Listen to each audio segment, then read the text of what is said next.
Bonjour bien-aimés dans le Seigneur Jésus-Christ et bienvenue dans la suite de la série Victoire sur les enseignements de la prospérité. Aujourd'hui, Jésus-Christ nous apprend que le service à Dieu se reflète dans notre attitude dans la gestion de l'argent.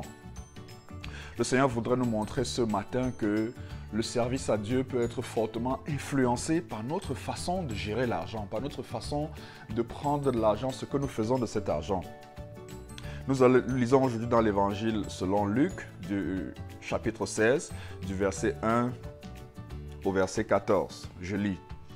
Jésus dit aussi à ses disciples, « Un homme riche avait un économe qui lui fut dénoncé comme dissipant ses biens. Il l'appela et lui dit, « Qu'est-ce que j'entends dire de toi? Rends compte de ton administration, car tu ne pourras plus administrer mes biens. » L'économe dit en lui-même, « Que ferai-je ? Puisque mon maître m'ôte l'administration de mes biens. Travailler la terre, je ne le puis. Mendier, j'en ai honte. Je sais ce que je ferai, pour qu'il y ait des gens qui me reçoivent dans leur maison quand je serai destitué de mon emploi. » Et, faisant venir chacun des débiteurs de son maître, il dit au premier, « Combien dois-tu à mon maître? » « 100 mesures d'huile, répondit-il. Et il lui dit, « Prends ton billet, assieds-toi vite et écris 50. » Il dit ensuite à un autre, « Et toi, combien dois-tu? » « 100 mesures de blé, répondit-il. Et il lui dit, « Prends ton billet et écris 80. » Le maître loua l'économe infidèle de ce qu'il avait agi prudemment. Car les enfants de ce siècle sont plus prudents à l'égard de leurs semblables que ne le sont les enfants de lumière. Et moi, je vous dis, faites-vous des amis avec les richesses injustes, pour qu'ils vous reçoivent dans les tabernacles éternels quand elles viendront à vous manquer. Celui qui est fidèle dans les moindres choses, l'est aussi dans les grandes, et celui qui est injuste dans les moindres choses, l'est aussi dans les grandes. Si donc vous n'avez pas été fidèle dans les richesses injustes, qui vous confiera les véritables?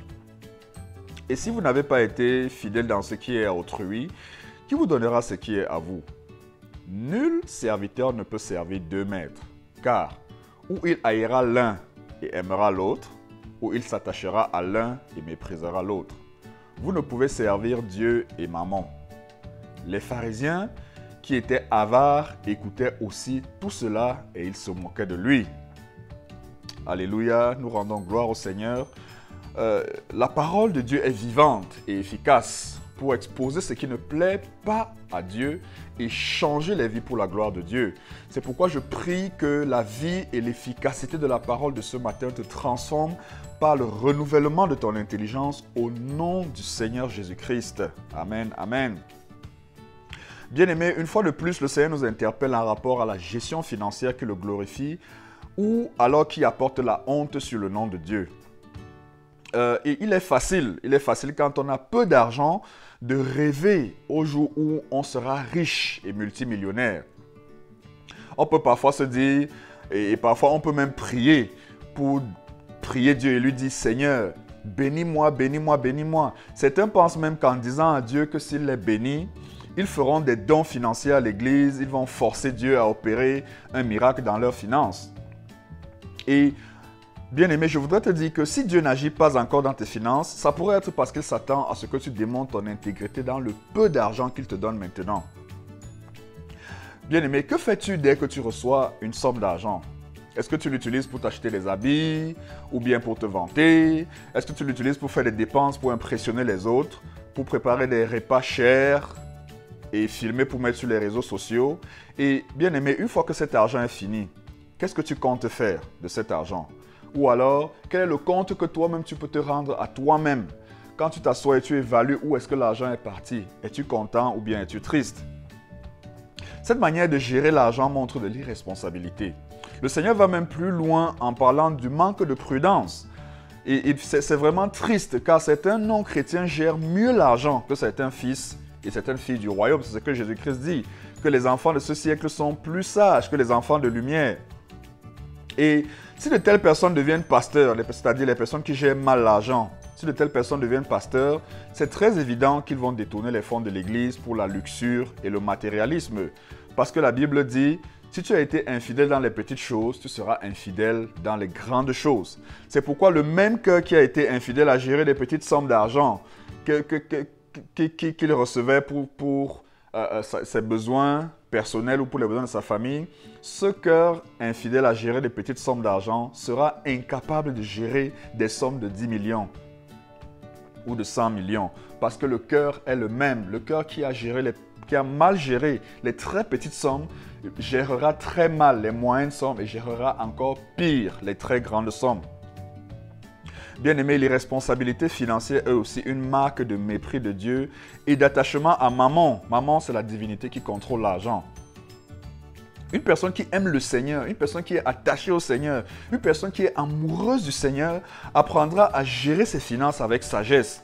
Une telle personne vivra dans la simplicité, avec le peu de moyens disponibles et aura une épargne dans le cas où des situations d'urgence arriveraient. On peut se demander combien de chrétiens ont une épargne sérieuse.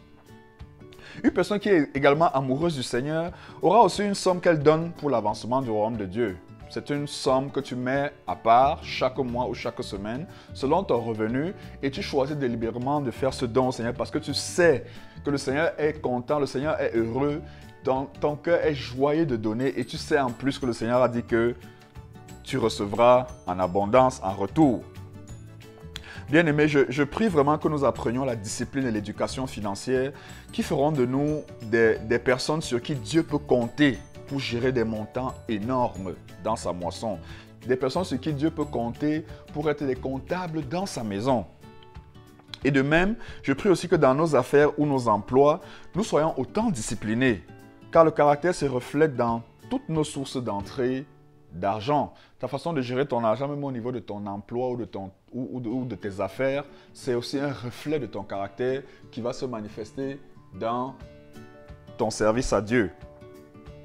Je te laisse avec 2 questions pour appliquer l'enseignement de ce matin, pour que tu puisses y réfléchir, pour que tu puisses y méditer. La première question, quand tu reçois de l'argent, quelles sont les rubriques dans lesquelles tu organises la gestion de cette somme d'argent? Je reprends la première question. Quand tu reçois de l'argent, quelles sont les rubriques dans lesquelles tu organises la gestion de cette somme? La deuxième question, si tu étais subitement privé de ton emploi, ou si tu étais subitement privé d'entrée financière, de ressources financières, combien de temps pourrais-tu continuer d'être autonome sans t'endetter ou bien commander de l'argent? Je reprends. Si tu étais subitement privé de ton emploi ou d'entrée financière, combien de temps pourrais-tu continuer d'être autonome sans t'endetter ou commander de l'argent? Prions. Père, je te remercie pour la parole de ce matin. Je te bénis, Seigneur, parce que tu m'appelles à être sage dans ma gestion financière et tu me montres que cela va se refléter, Seigneur, dans ma façon de te servir. Père, je prie au nom du Seigneur Jésus-Christ afin que tu m'aides à être fidèle dans les petites sommes que tu me donnes en ce moment, que tu m'aides à être fidèle dans le peu que j'ai, ô Seigneur Jésus-Christ. Et je prie que pendant que je grandis dans mon attachement à toi, Seigneur, pendant que davantage je te sers avec amour et avec joie, Seigneur, que je sois également un fier représentant de ton royaume partout où je suis, dans mon emploi, dans mes affaires. Seigneur, merci parce que tu verras cette fidélité et tu me confieras également beaucoup et abondamment. Seigneur, que ton nom soit glorifié et magnifié au nom de Jésus-Christ. Amen. Bien-aimé, si tu as aimé le partage de ce dimanche et tu as été béni, je t'invite à souscrire à ma chaîne YouTube et à partager cet enseignement pour faire avancer le royaume de Dieu. Ne manque pas le prochain enseignement. Demeure abondamment béni. Shalom, Hervé Ngaté.